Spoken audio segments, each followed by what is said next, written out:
Craftsman Days are here at Lowe's with big savings on the tools you need. Right now, get a free select tool when you buy the Craftsman V20 2-pack battery kit. Whether it's the backyard, the bathroom, or beyond, Craftsman has the tools to help you power through and get the project done right. Because DIYing is unpredictable, but your tools shouldn't be. Shop Craftsman at Lowe's today. Valid through 6/18 while supplies last. Selection varies by location. Nats Chat is brought to you by Walters. Walters is the place to be this Saturday. Swing by before and after the Elton John concert that's across the street at Nationals Park. No score, 2 out, a runner at first for the Braves. We're in the bottom of the first inning here in Atlanta.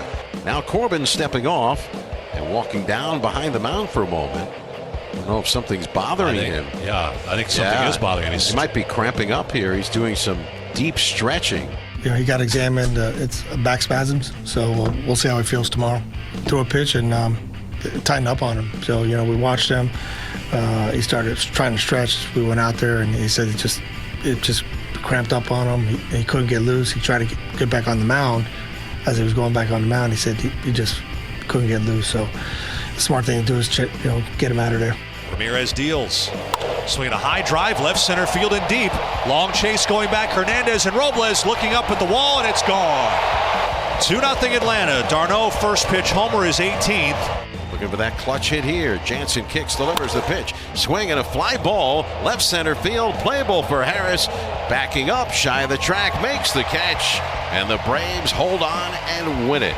And welcome to Nats Chat for Wednesday, September 21st, 2022. I'm Al Galdi, host of the Al Galdi podcast. Mark Zuckerman is off for this installment of the Nats Chat podcast, but I am pleased to be joined by the mastermind of the podcast, the Branch Rickey of the podcast, Tim Shovers. The Nats on Tuesday night rallied. They battled. The boys battled, as Davey Martinez likes to say, but the Nats ultimately did lose. A 3-2 loss at the National League wildcard leading Atlanta Braves in Game 2 of a 3-game series. That's now a Major League worst 51-97, including 13-49 against the National League East. That really is something, right? 49 losses in 62 games against the division this season. But the Nats did almost author an impressive come-from-behind win. The Nats in the top of the ninth trailed 3-1, scored a run off Braves closer Kenley Jansen, had the bases loaded with 2 outs and the team's cleanup batter, the starting DH Luke Voit,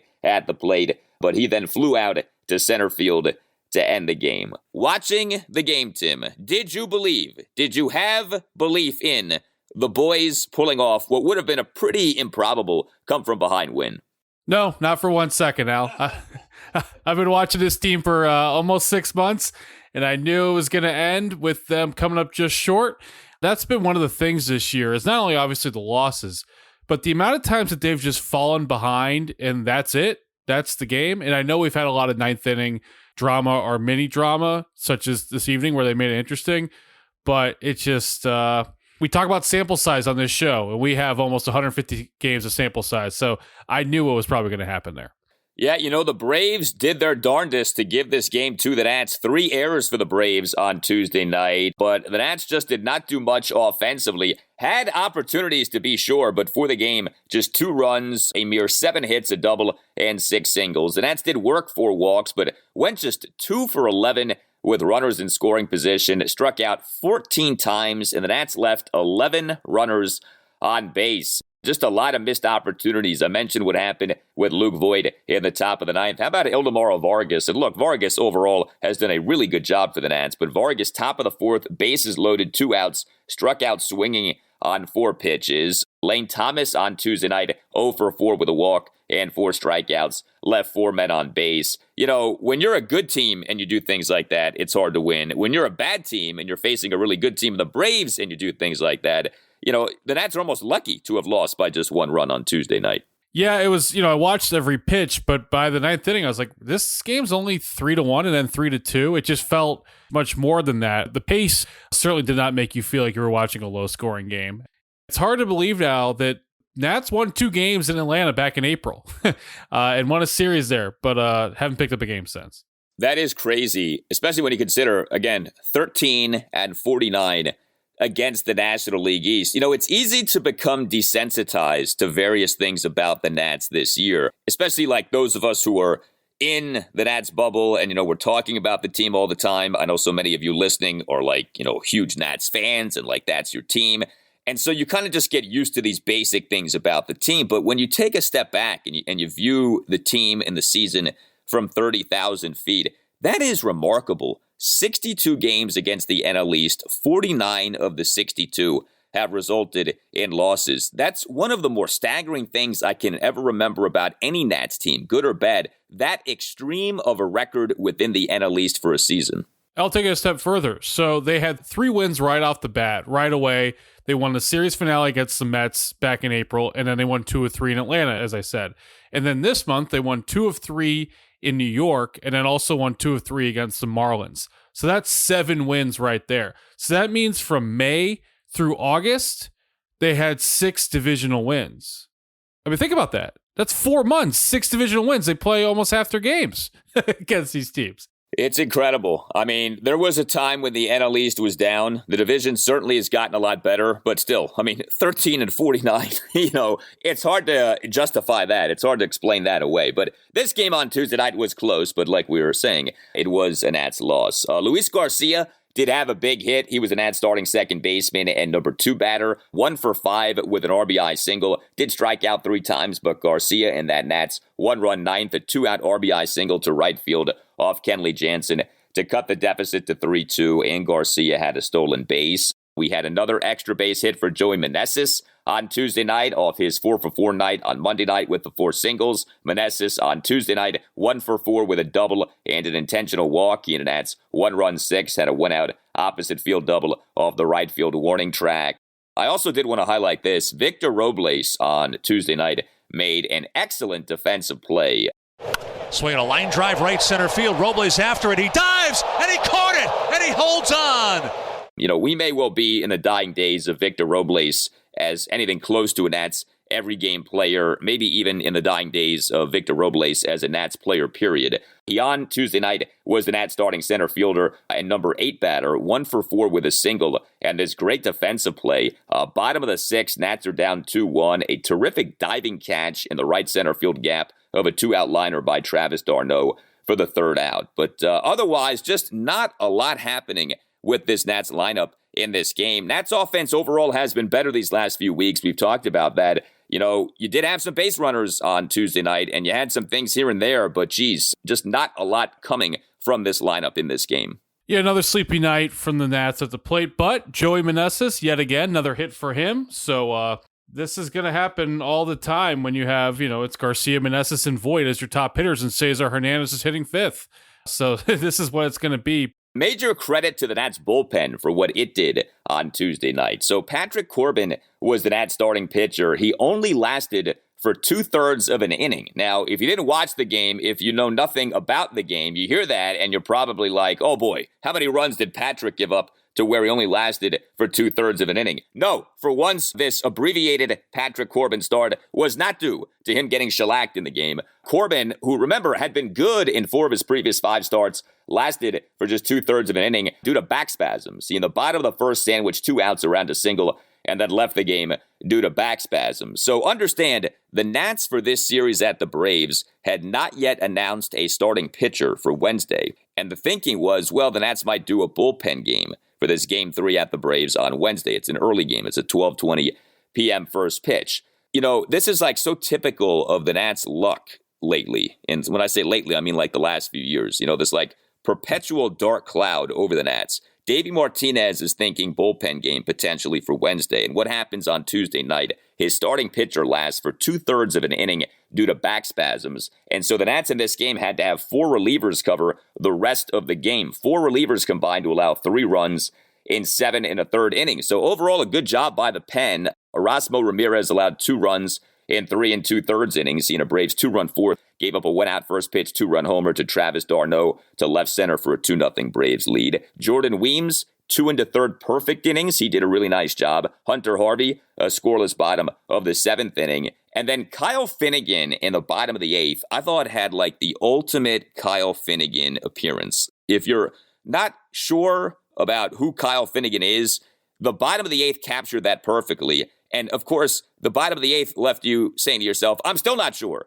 what Kyle Finnegan is. Bottom of the eighth, he gave up a leadoff opposite field home run to Dansby Swanson to right field on a 1-2 pitch for a 3-1 Braves lead. So the bad of Kyle Finnegan. But then Finnegan recorded 3 consecutive swinging strikeouts of the Braves' numbers 3 through 5 batters, Austin Riley, Matt Olson, and Travis d'Arnaud. I thought that is Kyle Finnegan in a nutshell. The bad and the good. He gives up too many home runs. He puts too many guys on base. He's not someone who's great appearance in and appearance out, but when he's on, he can be excellent. And sure enough, in this outing, he went from giving up the homer to looking dominant against the Braves' numbers 3 through 5 batters. But overall, good job by the pen in what was a tricky night with what happened with Patrick Corbin. Yeah, hats off to Erasmo Ramirez. He really kept this game together by pitching 3 innings. The Nats were really trying to stretch him as long as possible until that home run he gave up to Travis d'Arnaud. Because otherwise, when Corbin left in the first inning, I'm like, are they going to use 7-8 pitchers tonight? Like, how many we're going to have here? Quote unquote, only needed 4 relievers out of the pen. And for Wednesday, by the way, Al, David Martinez did say post-game, Paolo Espino, the secret weapon, will be on the mound seeking his first victory of the season. Well, that's Paolo. When you need someone, you turn to Paolo. You know, that's just like how it is. So we should have probably assumed all along it was going to end up being Paolo, but we're not sure. I guess I don't know if we'll ever know if Paolo would have started Game 3 of this series, if not for Corbin and the back spasms. You know, back spasms obviously are not like something that wreck you and end your season. I do wonder, though, if given the season that Patrick Corbin has had, given this concern that I know some people have, I don't personally have it, but I know some people have, of Patrick Corbin potentially having a 20-loss season. His record for this season is 6-18. I wonder if the Nats are at all considering just saying, okay, that's it for Patrick Corbin. You know, because you could say, hey, Patrick, you pitched well in 4 of your last 5 true starts. You know, you have this most recent start that's cut short due to back spasms. Let's call it a season for you. Now, I know that the Nats aren't exactly overflowing with starting pitching options. We do know that Mackenzie Gore is going to be making another minor league rehab start for AAA Rochester on Wednesday. But when he might pitch for the Nats at the major league level is still not clear. So I don't know if maybe just out of necessity, you can't shut down Patrick Corbin. But I wonder if the Nats are considering that now. Well, I hope that if they want to shut down Corbin, that they either shut him down because they think he should be shut down or they don't think he should. Regardless of what the situation is with the pitching roster, if you got to call up guys from the minor leagues, sort of like they did last year in Game 162 with Yohan Adon, whatever, do it. I'd be totally fine if they called it a season for Patrick Corbin. He is... I know there's been a lot of problems the last few years, but he's been healthy. So this is the first sign of trouble. Back spasms are weird, right? He might be fine tomorrow. It could be a thing that lingers. We never know. Coming into tonight, I was looking at it and thought, okay, he's got 3, maybe 4 starts left in terms of would he get those 20 losses. So now, let's just say even he takes the ball in 4 days, which is highly unlikely. He would have 2 or 3 starts left. So Mike Maroth from the 03 Detroit Tigers, I don't know if he's paying attention or not. He's the last guy to lose 20 games, but he can probably sleep easy after Corbin exited tonight. It is the one nice thing you can say about Patrick Corbin over these last 3 years in which he has been so bad. He has been durable. And I don't think you take that for granted in this era in which so many pitchers get hurt so often. Now, of course, what does it mean if you're durable and you're bad, right? Like, no, it doesn't mean a ton, but it's remarkable, and it's part of what makes what has happened with Corbin so peculiar and so hard to understand, because normally when a pitcher falls apart the way Corbin has fallen apart, injury is a factor. That has not been a factor with Patrick Corbin. I mean, if you look at what he's done going back to the start of the 2016 season, he has appeared in at least 31 games in each season since then through last season, if you take out the abbreviated 2020 season. And in that season, he made 11 starts, which was basically like 30 starts in a normal 162-game season. So he has been durable. He has given the Nats a lot in the way of volume and innings, but obviously the quality has not been there the last 3 years. But we'll see. I mean, I think this is the out. If you want an out from Patrick Corbin's 2022 season, this would seem to be an out of you say, hey, pitched well lately, back spasms, let's call it a season and figure something else out the rest of the way. That's the thing, too. There may not be obvious guys to turn to beyond, say, Mackenzie Gore in terms of the rotation, but you only have about 2 weeks left to cover for this season. So, honestly, who cares if you have to do some bullpen games or call up some guys from the minors who you're not exactly in love with calling up right now? I mean, the season is going to end 2 weeks from today. This podcast is for Wednesday, September 21st. The final day of the regular season is Wednesday, October 5th. So, I know that teams don't like to just tap out on the rest of their seasons, even, a bad team like the Nats. But let's be honest about things. You could do that with Corbin here, and I don't think too many people would be upset. Oh, definitely. No question about it. And, the thing was, in the first inning, when you could tell something was up, and I thought Masson did a really good job of showing it after the fact, after Davey Martinez and the trainer came to the mound, where Corbin just sort of was fidgeting and he couldn't stand still. I'm not really sure what it was, and fortunately, knock on wood, I haven't had back issues, but you could tell something was up with him, and then he finally stepped off and tried to walk around, and you could just really feel his discomfort there from someone that has not shown any sort of signs of physical discomfort in the past few years. So with Kyle Finnegan, because I've talked with Mark a lot about Finnegan. Mark loves Finnegan, as you probably know. I think Finnegan, again, he's like Wander Suero at a higher level. Sometimes he's great, and sometimes he's not good at all. And you're not sure which Kyle Finnegan you're going to get. And as we saw on Tuesday night, you can get each version of Kyle Finnegan in the same inning. So do you think Kyle Finnegan can be a true stud ace reliever, a true stud closer? Or do you look at him like you look at a lot of relievers and say, I don't trust this guy? Oh, I don't think he's top notch at all. I think he is a really good team. I think he'd be their seventh inning guy. I don't think he's a closer. Maybe some teams he could be the eighth inning guy. He's been the eighth inning guy for the Nats, but I don't think he's got ace reliever stuff. Now, like you said, he fills the stat sheet, 3 strikeouts tonight, but he's just too all over the map for me, and I don't think he has that signature pitch, that dominant stuff. So I'm not as high on him as others. Yeah, I think he's a guy who, if he does catch fire, like let's say next year Kyle Finnegan has a great year, I think he's a classic example of someone on whom you sell high. And even though you say, well, he's young and he's under team control and the Nats are a rebuilding team, so maybe he can be a piece moving forward.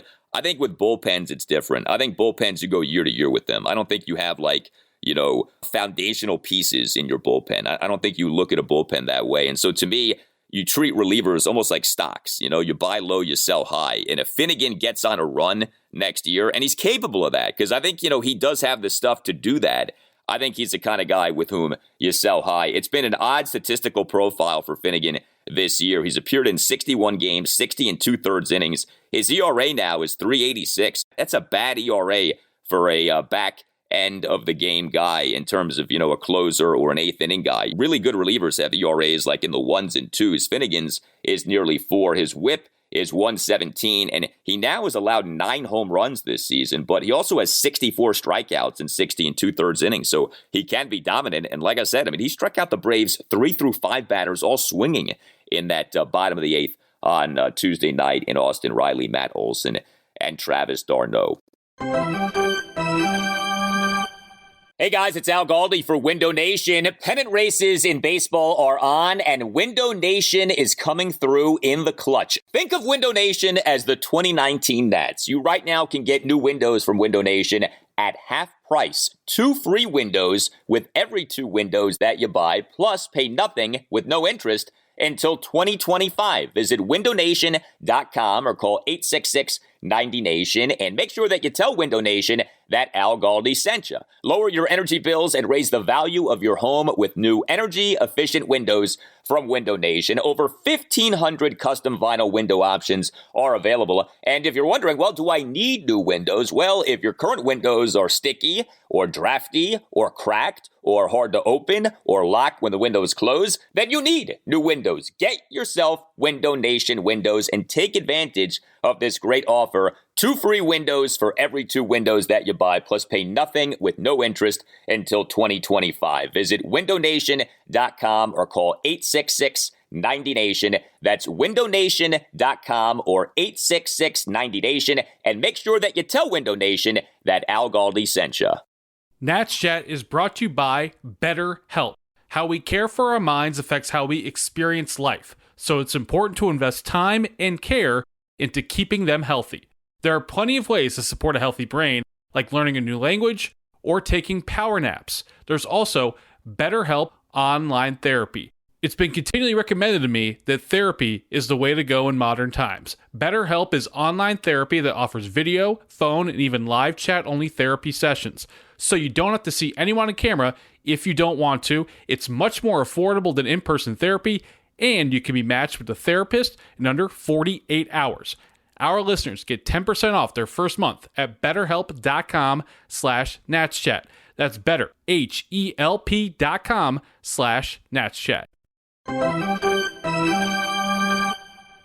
With Demeter on second, following a sacrifice, Maury Wills singles. Demeter scores, and the Dodgers lead 3-0. Maury Will-o'-the-Wisp Wills provided more diamond thrills than any player in the game. The dashing Dodgers shortstop with his daring deeds in the base paths was the biggest news in baseball. Well, we did have some sad news in the world of baseball on Tuesday, and it's sad news related to Washington, D.C. Maury Wills has passed away. He died Monday night at his home in Sedona, Arizona. So said the Dodgers on Tuesday. They were informed by family members. No cause of death was given. Maury Wills was 89 years old, and as a lot of you listening probably know, Maury Wills was from Washington, D.C. He went to Cardozo High School. He is someone who was one of the great base stealers in Major League Baseball for over a decade. He played for the Los Angeles Dodgers from 1959 through 1972. In his regular season career, he had 586 stolen bases, and he from 1960 through 1965 led the National League in stolen bases every year. I mean, when you talk about like the pioneer base stealers in baseball, obviously, someone like a Lou Brock comes to mind. But Maury Wills is very much in that conversation, and he's someone who was a winner. He played on World Series championship teams in 1959, 1963, and 1965. And he's someone who just was one of the great players of the 1960s especially. And it's always been a really cool thing that he's from Washington, D.C. D.C. has spawned a number of all-time great athletes over the years. And Maury Wills is one of those guys. Like, he is one of the great players of yesteryear. And, I think it's, obviously it's very sad that he died, but it's kind of a cool thing that you can pay tribute to him. And, on this podcast, right, a Washington, D.C. baseball podcast, the Nationals podcast, I think it's worthy saluting the great Maury Wills. Yeah, definitely. Maury Wills is a name that I knew about as a kid. He had legendary status for people that grew up in the 50s and 60s and were baseball fans, which is my father. So he talked about Maury Wills stealing 104 bases. If you're a fellow fan of the movie Sandlot, Maury Wills' name gets mentioned in like the opening minutes. I didn't know that Maury Wills was from D.C. until a few years ago, and I learned that and got really excited about it. He did play in the 1962 All-Star Game at RFK. It wasn't called RFK at the time, D.C. Stadium, which is cool. D.C. native getting to play in the All-Star Game here. Howard Stadium is called Maury Wills Field, and I've had softball practice there. So he is part of the local scene, and his name has stood the test of time.